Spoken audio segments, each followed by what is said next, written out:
Bismillahirrahmanirrahim. Assalamualaikum warahmatullahi wabarakatuh. Alhamdulillah, hari ini saya dan rakan-rakan sekumpulan saya akan membentangkan tajuk Solat Jemaah Ketika Pandemik. Penyebaran virus corona COVID-19 bermula sejak akhir 2019 dan berkembang ke seluruh pelosok dunia sehingga menjejaskan ekonomi dunia dan meragut ribuan nyawa tanpa mengira usia. Kebanyakan negara telah melakukan lockdown, termasuk Malaysia yang mengambil inisiatif dengan melakukan Perintah Kawalan Pergerakan ataupun PKP. Penyebaran virus corona COVID-19 bermula sejak akhir 2019 dan berkembang ke seluruh pelosok dunia sehingga menjejaskan ekonomi dunia dan meragut ribuan nyawa tanpa mengira usia. Kebanyakan negara telah melakukan lockdown, termasuk Malaysia yang telah mengambil inisiatif dengan melakukan Perintah Kawalan Pergerakan. PKP bermula pada 18 Mac 2020 sebagai langkah pencegahan awal. PKP tersebut telah mengakibatkan solat fardu berjemaah yang menjadi rutin aktiviti para mukallaf pada setiap hari tidak dapat dilaksanakan di masjid ataupun surau. Sejarah Islam telah membuktikan tentang sikap keprihatinan Sayyidina Umar bin Al-Khattab terhadap isu wabak taun Syamwas dengan menyekat kemasukan pasukan tentera muslimin ke kota Syams. Isu COVID-19 ini pula merupakan isu semasa. Kajian ini membincangkan bagaimana pelaksanaan solat jemaah meskipun dalam pandemik tanpa berlaku jangkitan dalam kalangan jemaah yang hadir. Di antara ajaran Nabi Muhammad SAW apabila berhadapan dengan masalah penyakit berjangkit adalah dengan mencegah. Menjadi tanggungjawab agama setiap individu dan masyarakat untuk mengambil langkah-langkah pencegahan dan mengelakkan diri dari tempat-tempat awam, termasuk tempat ibadah iaitu masjid atau surau, agar orang yang sihat tidak dijangkiti. Sabda Rasulullah SAW, "La yuridanna mumridun ala musihin," yang bermaksud yang sakit janganlah mendatangi yang sihat. Hadis riwayat Imam Bukhari dan Imam Muslim. Selain itu, terdapat hadis kawalan pergerakan semasa wabak penyakit ta'un yang berbunyi, Usamah bin Zaid yuhaddithu Sa'dan 'ani Nabi sallallahu alaihi wasallam annahu qala, "Idza sami'tum bit-ta'un bi ardin fala tadkhuluha, wa idza waqa'a bi ardin wa antum biha fala takhruju minha." Yang bermaksud, Sayyidina Usamah bin Zaid radhiyallahu an pernah menceritakan kepada Sa'ad bahawa Rasulullah sallallahu alaihi wasallam bersabda, "Sekiranya kamu mendengar tentang penyebaran wabak di suatu tempat, maka janganlah kamu masuk, dan sekiranya kamu berada dalam kawasan penularan wabak tersebut, maka janganlah kamu keluar darinya." Dari pengukuhan, jangan berbalah kerana jarak saf ketika COVID-19. Pertama, berdasarkan dalil Al-Quran yang menggesa melaksanakan ketakwaan dan ketaatan sekadar kemampuan, iaitu fattaqullaha mastata'tum. Hendaklah kamu semua bertakwa kepada Allah sekadar yang kamu mampu. Surah At-Taghabun ayat 16. Ayat tersebut menunjukkan semua kewajipan syarak yang tidak mampu ditanggung oleh hamba akan gugur jika tiada kemampuan. Kedua, tidak terdapat sebarang nas atau dalil yang qat'i putus dalam isu merapatkan saf. Tiga, terdapat kaedah fiqah semua hukum berlegar bersama ilah sebab, sama ada ia wujud atau tidak, yang menjelaskan bahawa sekiranya ada sebab iaitu penularan wabak COVID-19, maka wujud hukumnya iaitu penjarakan saf. Sekiranya tiada sebab, maka tiada hukum tersebut. Keempat, merapatkan saf bukan termasuk dalam syarat-syarat sah solat berjemaah. Kemudian, kita juga perlu membuat penelitian terlebih dahulu berkaitan dengan undang-undang bagi jemaah yang ingin hadir ke musalla dan masjid di seluruh negara. Okey, jadi saya dapat rangkumkan daripada undang-undang ini kepada 5 perkara, iaitu yang pertama, kawalan penularan dan jangkitan; yang kedua, berkaitan dengan kawalan dan pengesanan; yang ketiga, berkaitan dengan penandaan jemaah; yang keempat, berkenaan dengan tata etika bagi para jemaah yang ingin hadir ke masjid; dan yang kelima adalah berkaitan dengan tanggungjawab pihak berkuasa.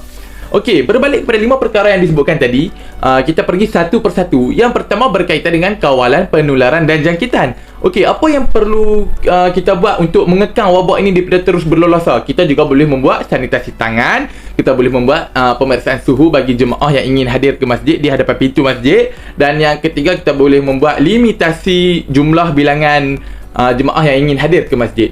Okey, kemudiannya kepada kawalan dan pengesanan. Okey, kita juga boleh buat pengesanan dengan cara menyuruh para jemaah mengimbas kod MySejahtera ataupun menunjukkan sijil vaksinasi.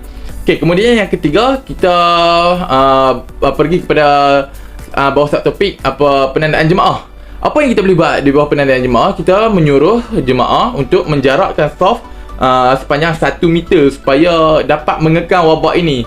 Sebab wabak ini di dalam kajian dapat beredar dari satu tempat ke satu tempat dengan jarak kurang daripada 1 meter. Okey, kemudiannya berkaitan dengan tata etika para jemaah. Yang keempat, apakah yang perlu jemaah jaga tingkah laku mereka di masjid? Iaitu mereka tidak boleh mengadakan aktiviti keramaian selepas solat. Yang kedua, mereka tidak boleh membuat sesak di kawasan tandas ataupun sebagainya. Itu salah itu antara contoh lah yang saya boleh bagi. Dan yang kelima berkaitan dengan tanggungjawab pihak berkuasa. Okey, pihak berkuasa boleh membuat tinjauan ataupun pemantauan ke atas setiap kawasan supaya tidak adanya aktiviti keramaian. Dan yang kedua di bawah subtopik tanggungjawab pihak berkuasa ini, pihak berkuasa boleh membuat denda ataupun mengenakan denda atau kompaun bagi mereka yang melanggar SOP. Okey, justifikasinya saya boleh simpulkan di sini. Undang-undang ini kita perlu patuh selagi mana undang-undang yang ditetapkan oleh pihak berkuasa ini tidak melanggar hukum syarak dan dalam Islam. Jadi kita sebagai marhain perlulah menjaga SOP dan juga prosedur supaya penularan ini dapat dikekang dengan efisien. Pelaksanaan solat jemaah ketika pandemik COVID-19. Sektor sosial ia merangkumi masjid negeri, masjid daerah, masjid karya maupun surau Jumaat. Aktiviti yang tidak dibenarkan adalah aktiviti masjid dan surau selain daripada solat Jumaat dan juga solat jemaah. Yang kedua, amalan iktikaf di dalam masjid untuk tempoh yang lama. Yang ketiga ialah jemaah merentas sempadan antara karya. Arahan yang diterapkan adalah mematuhi garis panduan solat Jumaat, solat berjemaah dan solat jenazah sepanjang tempoh PKP ini. Pelaksanaan solat ketika pandemik COVID-19, aktiviti dan protokol. Yang pertama adalah ketika solat Jumaat, imam akan mengambil tempat sejurus selepas azan dan iqamah dilaungkan. Seterusnya, solat jemaah akan dilakukan di antara 10 hingga 15 minit saja dan imam digalakkan untuk baca ayat dan surah-surah yang lebih pendek berbanding hari-hari biasa. Di samping itu, aktiviti dan protokol ketika solat Jumaat dilakukan adalah khatib akan mengambil tempat sejurus setelah selesai azan pertama dan azan kedua dilaungkan. Seterusnya, khutbah pertama dan kedua akan dibacakan selama maksimal 15 minit sahaja. Samping itu, teks khutbah akan dipendekkan sebaik mungkin dengan menjaga rukun yang asal, dan solat Jumaat dilakukan selama maksimal 10 minit saja, dan imam juga digalakkan untuk membaca surah atau ayat yang lebih pendek berbanding dengan hari-hari biasa. Dan yang terakhir adalah ketika zikir dan doa. Selesai solat, imam akan beri salam, membacakan zikir dan doa dan berikan masa maksimal hingga 5 minit saja.